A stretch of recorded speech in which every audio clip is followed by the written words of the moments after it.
जिद्दू कृष्णमूर्ति एक Indian philosopher और writer थे जो सोसाइटी में एक बड़ा बदलाव लाना चाहते थे, लोगों की अवेयरनेस बढ़ा के और उन्हें अपनी लाइफ की रिस्पॉन्सिबिलिटी लेना सिखा के। वो खुद को किसी भी कास्ट, रिलीजन, नेशनैलिटी या फिलोसफी से आइडेंटिफाई नहीं करते थे और वो बचपन से ही जो भी उन पर रूल्स लगाए जाते थे उन्हें तोड़ने की कोशिश करते थे।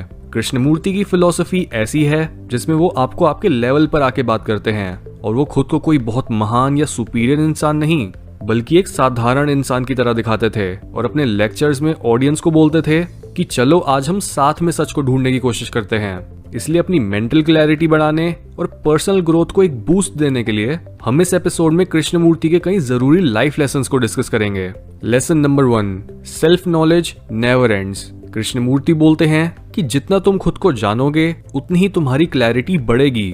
सेल्फ नॉलेज एक ऐसा प्रोसेस है जिसका कोई अंत नहीं होता। आप कभी भी ये नहीं बोल सकते कि आपने सेल्फ नोइंग हासिल कर ली है या फिर आपकी सेल्फ रियलाइजेशन कंप्लीट हो गई है। हम नॉलेज को नॉर्मली एक लिमिटेड प्रोसेस की तरह समझते हैं जो हमारे स्कूल या कॉलेज पूरा होने के बाद खत्म हो जाता है, या फिर ज्यादा से ज्यादा हम बुक्स रीड करने को नॉलेज समझ बैठते हैं। लेकिन कृष्णमूर्ति के हिसाब से नॉलेज का कभी भी कोई शुरुआती या अंतिम छोर नहीं होता। आप जब भी स्पिरिचुअल डेवलपमेंट के रास्ते पर आगे बढ़ने की कोशिश करते हो तब आप इसी अंडरस्टैंडिंग पर आते हो कि अब आप खुद को पहले से ज्यादा जानते हो और दिन पर दिन आपकी खुद को लेकर समझ बढ़ती जा रही है। हर दिन आप सच के ऊपर से एक नई लेयर को हटाते हो और ग्रो होते चले जाते हो। Lesson number 2, walk. इस लेसन के थ्रू कृष्णमूर्ति हमें नेचर के पास जाने और नेचर के प्रोसेस को ऑब्जर्व करने को बोलते हैं। ये एक ऐसी वॉक होती है जिसमें आपका शरीर तो मूव कर रहा होता है लेकिन आपका मन एकदम स्थिर होता है। कृष्णमूर्ति बोलते हैं कि तुम्हें कभी भी किसी ने अकेला रहना नहीं सिखाया। क्या तुम कभी अकेले वॉक पर गए हो? अकेले वॉक पर जाना, एक पेड़ के नीचे बैठना, वो भी बिना किसी बुक या साथी के, ये बहुत जरूरी होता है। अकेले नेचर में एक गिरती पत्ती को देखो, पानी में छपछपाहट, मछुआरे का गाना, एक चिड़िया की उड़ान, हर चीज को बिना किसी डिस्ट्रैक्शन के ऑब्जर्व करना सीखो। अगर तुम अकेले रहकर इन चीजों को देखो तो तुम्हें एक ऐसा अनोखा खजाना मिलेगा जिस पर ना तो कोई गवर्नमेंट टैक्स लगा सकती है और ना ही जिसे नष्ट करा जा सकता है। Lesson number 3, don't rely on your गुरु।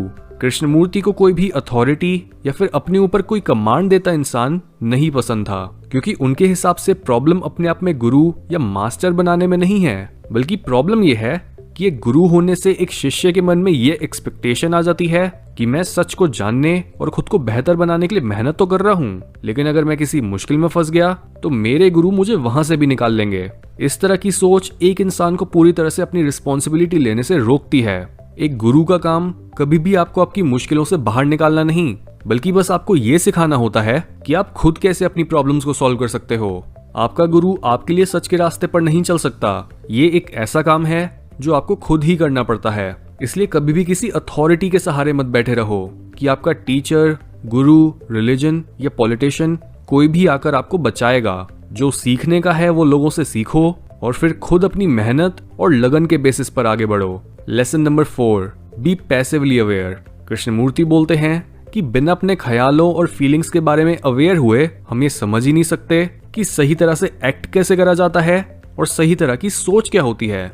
इसी वजह से आपकी हर डिस्कशन, हर देखी हुई वीडियो, सुनी हुई बात या पढ़ाई का पर्पस यही होता है कि कैसे भी करके आप खुद के ख्यालों के बारे में अवेयर हो जाओ। अपने किसी भी ख्याल को जज मत करो और ना ही दुनिया में किसी भी चीज पर अच्छे या बुरे का लेबल लगाओ। कृष्णमूर्ति बोलते हैं कि अवेयरनेस का मतलब है बिना किसी चॉइस, नफरत या वजह के ऑब्जर्व करना।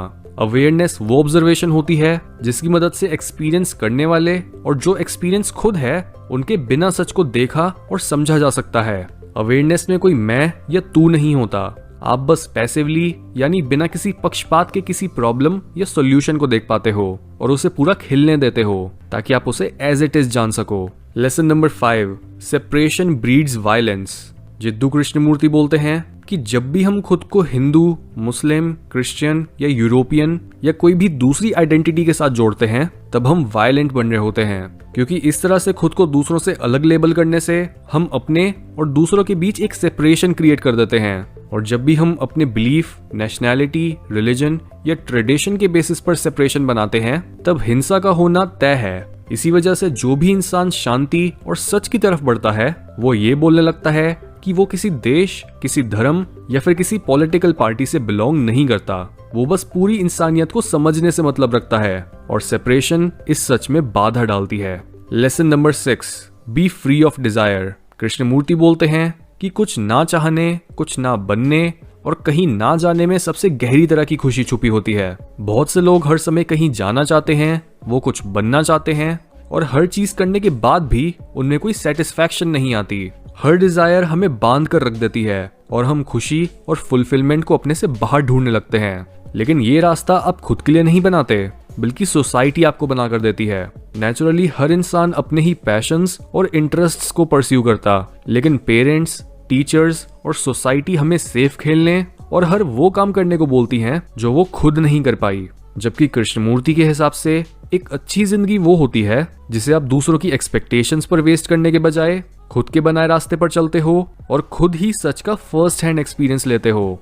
Lesson number 7, wanting love is not love. Krishnamurti बोलते हैं कि तुम ऐसा फील करना चाहते हो कि दूसरे लोग तुमसे प्यार करते हैं जस्ट बिकॉज तुम खुद प्यार में नहीं हो। लेकिन जैसे ही तुम असली प्यार की गहराइयों में डूबते हो, वहीं से तुम्हारी प्यार की नीड खत्म हो जाती है और तुम ये सोचना बंद कर देते हो कि कोई तुम्हें प्यार करता है या नहीं। यानी असली प्यार किसी एक पर्टिकुलर इंसान के लिए नहीं, बल्कि वो तो इंसानियत के भी पार चला जाता है और प्यार करने वाले को भी अपने अंदर समा लेता है।